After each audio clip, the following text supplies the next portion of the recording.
राहूची दशा, केतूची दशा, शनीची दशा, शुक्राची दशा, पण ज्याच्यामध्ये भगवंताची दशा आहे, त्याच्यात भगवंत आहे, ही एकच दशा म्हणजे एकादशी.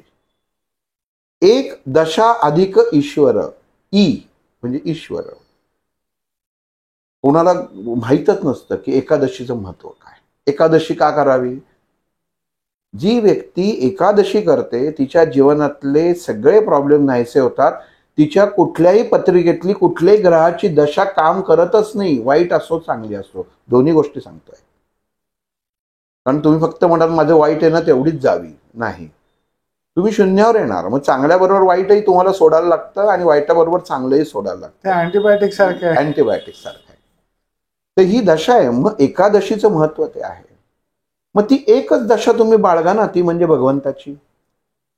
ती पांडुरंगाच्या नावानेच आहे. मग तिथं ती एक समर्पित झालीत ना, तुमच्या सगळ्या दशा संपल्या. म्हणून एकादशीला महत्व आहे. पण ते आपण समजून घेत नाही. आपण एकादशी म्हणजे आता ह्या एकादशीला काय खायचं, कुठल्या थाळ्या, कुठं अजून बुकिंग चालू आहे. पुण्यामध्ये ते काल त्याची रील येत होती की या दिवशी आत्ताच बुकिंग करून ठेवा. आणि असं म्हणतात की एकादशीमध्ये अन्न ग्रहण करत नाहीत, कारण त्या दिवशी पृथ्वीवरचं अन्न दूषित असतं.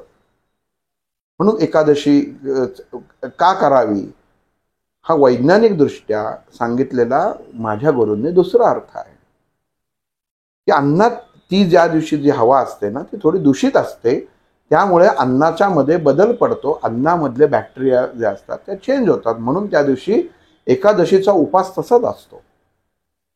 पण आपण ते समजून घेत नाही. मग ती म्हण एकादशी दुप्पट खाशील, मग हे खा ते खा ते खा.